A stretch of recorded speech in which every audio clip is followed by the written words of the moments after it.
I've got 7 G3 Flex cameras from Unifi, but it's starting to feel a little bit the same.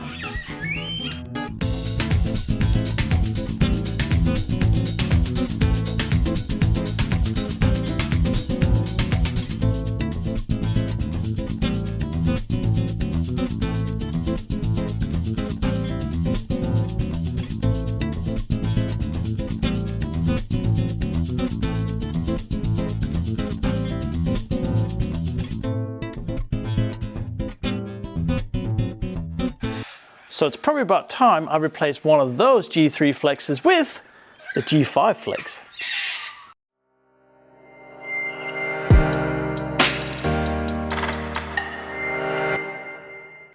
This is the G5 Flex from Unifi, and I finally got one. They've been out for a little bit, I think. And you can still buy the G3 Flex, of which I have so many. So this is gonna be interesting to try and compare them and see, is it worth the extra $50 US, I think, for the G5 Flex? Because there are a few differences. Obviously, it's a new generation of camera. But I'm going to go through all the differences in a little bit because I can't remember all of them. And we're going to do that on the computer so we can see them side by side. But first, let's unpack it and install it. I'm going to replace my front door camera because we use that a fair bit. So that's probably a good test to see if we get any better image from this. But yeah, let's first unpack it and see what's in this box. So this is this new light gray box that the G5 come in, just like the Bullet and the Pro, which I also installed here on the farm, which you can see up there. So let's see what's in this box. It's not very big, obviously, it's a small camera. And this is, I quite like this new way of revealing these cameras. It's kind of neat. Get it out here. So there's a little quick start guide in the box there, but that's it, like that. But you sort of get this thing of it, but yeah, there's not much in it as I expect. There's the G5 camera. It looks very similar to the G3 Flex. And then there's the mount, which maybe it's the same mount, I'm not sure. And then of course we have the pole mount if we need that. We have the indoor mount, so you can put this, well, mount it upside down or on the wall or however you want. And then there's some zip ties to go with the pole mount. And what else we got? We got a level here so we can install it straight if that is of a concern. And then we have some screws. That's it. So yeah, not much to it as you'd expect. So let's put it up on the front door and see what it's all about. Right, so I'm going to replace this G3 Flex with the G5 because, as I said, this is the front door and we kind of use, it's one of the cameras we use more, so it seems like a good candidate for comparing. So I'm going to unplug that and basically just plug the other one in, and that should be it. And then we'll see, I'm going to adopt it on the phone. So here we go. So I'll take this off. Actually, we'll get a bit more cable down through here. And this is just one of those, ooh, hello spiders, or something. Things living in here, I think. Anyway, we're on a farm, that's what happens. So, take this out here. So that's a G3 Flex. If we look at it, compare the two, I can't tell which is which other than one is dirty and has a bit of paint on it and the other one is clean. But they look exactly the same. So far so good. It's a pretty easy replacement. So let's put that on. I am going to take the new shiny bracket though, just because I like new clean things. Okay, I'll just plug that in here. There we go. Click. And pop the bracket on like that. And let's see if that actually fits on the old one. It does. Look at that. So I should just take this plastic off, shouldn't I, before I do that? Hang on. A bit of protective film, and there's one on the lens as well. So let's put that in there. Put the cable back. Yes, I know there's a cable run missing, but yeah, we'll get to that eventually. This was one of the first cameras that I installed actually. And then, yeah, as you see on the phone, immediately, new device found. Hallelujah. So let's just adopt that. Uptime 52 seconds. Camera G5 Flex, and that should be it. That should be, I mean, I'm gonna adjust the angle, obviously. Let's see. Front porch is offline. Yeah, I just disconnected it, so that makes sense. Okay, and let's see where we got it. Where is it? G5 Flex. Right at the bottom there. All right, let's just adjust this here. Down a bit. You see there's all the lights, the camera. Lovely. Oh, that's certainly got more wide angle, that's for sure. There you go. Hi. Hey. A little bit jerky. It'll catch up. It's probably going to be an update to install in a second. There's always updates. All right, so let's go into that camera. And here we go. You can see the recording. Yeah. It feels like it has a wider angle, but I'll do some comparison with the old footage after this, and we'll see. Let's see with the settings here. Yeah, viewer quality, etc. Looks pretty standard. Detection highlights. So one of the things that there is in this that the G3 didn't have is that the G5 cameras already has AI detection. So I think from what Unifi has told me, there's a different processor inside of these cameras that can do the AI processing. I don't think it's as simple as just a software update. I don't think the G3 would be capable of doing it. G5 Flex is updating. There we go. So while that updates, let's go on to the desktop or the laptop and look at Unifi Protect and a bit more comparison of the two cameras as well. And then we're going to do some test footage in the day, in the evening, and see what the differences are. But it's installed, it's going. So let's start with comparing the two cameras as we find them on the Unifi website.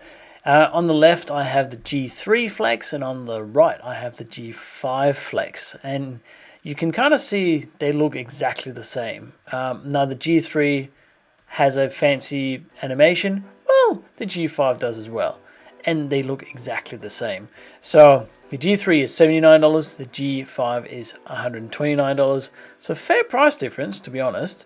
The two main differences on the face of it is that the G3 Flex is a full HD, so 2 megapixel video resolution, and the G5 Flex is 4 megapixel or 2K resolution. So is that twice or 4 times as much? I can never remember the maths on those, but let me know in the comments. But it has a much higher resolution. The mounting is the same, they look the same, they have the same IR 6 meter range, so the same unit I'm assuming. The G5 can detect AI events, so currently I think it's people and vehicles, and they're both PoE powered, and they both have the same recording of audio's capabilities, and weather resistant. They're not meant to be in the water like the G5 Pro, for example. They are outdoor covered, so I have them underneath roofs, but they're outdoor, most of them. No, all of them. Yeah, they're all outdoors. So let's scroll down a bit and have a look at the specs here. So there's some pretty pictures, etc. You can look at that yourself if you want. But the technical specs is probably where we find the most interesting information, I guess. Here we go. Let's see if we can line these up. There we go. So the dimensions are, for all intents and purposes, exactly the same. Like, it's the same housing, it must be. It says 107.5 mil for the G5 and 108 for the G3. To me, that's the same. They weigh the same, they're made from the same, they have the same weatherproofing rating, IPX4, and now the G5 also has a resistance or vandalism rating of IK04. I am guessing the G3 also has that, they just never tested it, but who knows. And then of course the optics here are slightly better. So this has a 5 megapixel CMOS sensor. I don't know the details of that, but it's different from the 2 megapixel HDR sensor that's in the G3. It has a fixed focal length, which I think the G3 does as well. It's just said differently here. But it does have different view angle, and we'll see that when I get to comparing the images. It's quite significant. So the G5 has 102 0.4 degrees of horizontal angle, and the depth is 120.6 degrees, whereas the G3 has only 87 with the lens correction on there and 104. So you'll see how that looks. We'll quantify that by looking at the images, right? Other than that, they're very similar. It runs at 30 frames per second rather than 25 for the, let me just line those up. For the G3, I don't think I will notice the difference, to be honest. But you can see here the 4 megapixel is 2688 by 1512, 16 by 9 ratio. So it is quite a bit bigger resolution than the G3. And there's a whole bunch of image settings. We'll also look at those as well. And then it has, there's the processor. That's what I was talking about before. To let me just roll that up. To process those AI events. This has a dual core ARM processor, and this doesn't even have the processor identified on the G3. I don't think it's anything significant, but the dual core ARM A7 based chip, that's pretty cool. Like, that's quite a powerful unit, and that's probably mostly where the price difference comes from, I think, is that much more powerful processor. Again, this supports up to PoE++, I'm guessing, with the 57 volt DC, whereas the G3 only ran at 48 volts. If you have a relatively modern switch, you probably won't notice the difference. And that's about it. That's really what the differences are. So let me just line up the images and we'll have a look at that. Alright, so again I have the G3 on the left, which is the front porch, that's what I called it, and I have the G5 on the right, which is now called the front door, because different naming. Immediately you can see the difference in the, especially like the fisheye effect, like the width of the angle or the width of the camera lens, right? So on the left you see the G3, it looks much more sort of standard. I don't know best to describe it, but it doesn't have that curvature as much. It does have a little bit. You can see the door here is slightly bent, but compared to the G5, which is massively bent, right, it's way different. So immediately you can see that the angle is much wider, and I kind of prefer that. Now the color is kind of much more vibrant, like the red door is really red on G5, and you can adjust that. The actual color of the door is probably in between the two. It's sort of not that shiny bright, but it's not that dull either. So you can see, but yeah, initially the view between the two is, well, quite significant. The difference is quite significant. So I'll just find some night footage for you as well, and we'll have a look at that. Oh, there's me coming there. Look, it's me coming to record. Anyway, I'll be right back. Right, so here is the image currently on the right. That is right now live. So I'm sitting here at 10 p.m. just for you. And on the left, roughly 10 p.m. as well, is the G3 from last night. And you can see again, for some reason the G3 seems sort of a bit washed out but brighter, and the G5 seems way more sharp. Like it feels crisper to me. I mean, let me know in the comments what you think. But relatively, you can see there's a bit of light from the windows. I can just, I'll give you an example without that in a minute. But with the little bit of light from the house, there's not a huge difference, as you'd expect, because it's the same infrared light that comes out of it, as far as I can tell. Now, because the higher resolution, the lawn there actually looks better detail, and I think it is. It's probably because this sensor is just a better sensor. The camera is just more finely tuned or higher resolution. But let me just try and find one. I'll just go last night. We'll scroll forward here, turn the lights off, and through the magic of home automation, I shall turn off the other lights. Whoops, turn the whole way on. There we go. So that is now with, is it with no lights? Let's just have a look. There we go. I've now turned off all the lights down the house. So you can see there's the comparison with no ambient light. Like out here, it gets properly dark at night. So you can see the lights were just turned on again. Someone went, what the hell? I can turn them off again. Are you ready? I'll turn them off. They'll probably turn on in just a second. So you can see the comparison. It's actually really crisp. I quite like it. I think it's an improvement, personally. That is just my opinion. So let's have a look at the actual features of the G5 Flex. All right. So I'm just here at all the cameras. I'm going to click on the front door. Again, it's at night. So these are all about the same. It's now 11 hours since I installed it. They're roughly the same as you get on the G3. You can see here is the front porch, and they're roughly the same information there. So I won't go through the G3, I'll just show you the G5 in this scenario. Here's the recording mode section. That is pretty much the same for all Unifi Protect cameras.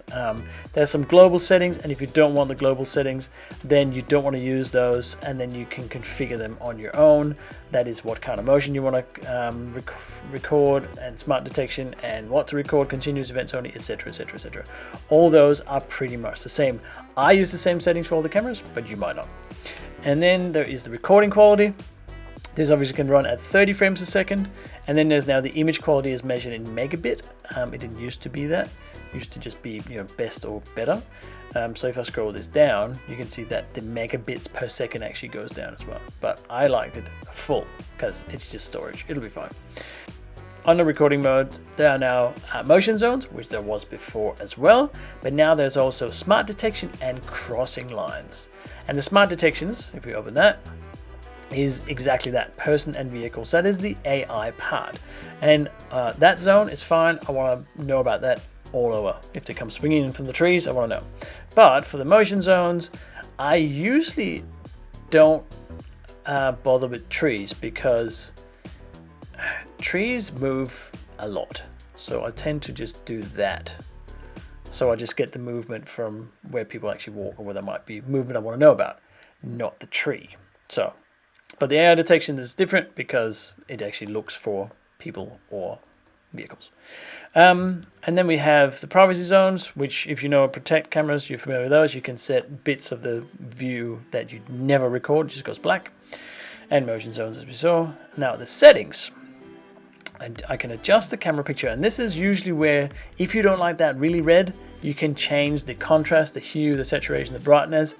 I tend to not really do it because it's okay, whatever the factory setting is for me, but you can, right? You can set up HDR. This is also like if you have a pro camera, you can zoom in and adjust the image that way. This doesn't have zoom, so you can't do that here. But let's say with the HDR, it's enabled. I do like having that enabled. You can set orientation as well. You can auto rotate it or not, so you can actually record things upside down if you wanted to, etc. But that's all done in here under camera settings. Then there's the microphone sensitivity, as always. There's the night vision, and there's the status light, etc, etc. Now, if you haven't looked at Protect cameras for a while, there's this new update that has a live stream link, so you can create a link for a single user. Here, it says here, share live stream with this camera by sending a link. Only one viewer is allowed to watch at a time. So if you had, say, your parents watching over something or whatever, you can give them a link to a camera and they can watch that online. It's quite neat. If you need that. Anyway, I thought I'd mention that. And then there's notification settings. So if you want notifications about what happens, you can also set up on your phone. Advanced is the real-time streaming protocol. So I use that for LlamaCam, for example. So if you want to have something that reads a real-time streaming protocol and you can have it through OBS, that's where you would do that. And manage is just deleting it, etc., like we would, which is what I'm about to do with the front porch camera, because I'm not going to use that here. That's it. That's all there is with the G5 Flex. It seems like a really neat camera. I kind of think that the extra $50 is worth it because the quality is a lot better, and that dual core ARM processor inside of it does make this a much more powerful camera. Yeah, let me know what you think in the comment. Which one would you buy, since you can still get both at time of recording? Yeah, that's just my thoughts on it. So that's the G5 Flex. I am probably going to update more of my G3 Flexes with it because it does give me that crisper image, which I enjoy. But let me know what you think. If you enjoy the content, please consider subscribing to the channel. I do a whole lot of this sort of networking, Unifi, home automation, and occasionally other things. Recently I just did a car related video for the first time, so there might be more of those as well. But thanks for watching, and I'll see you in the next video.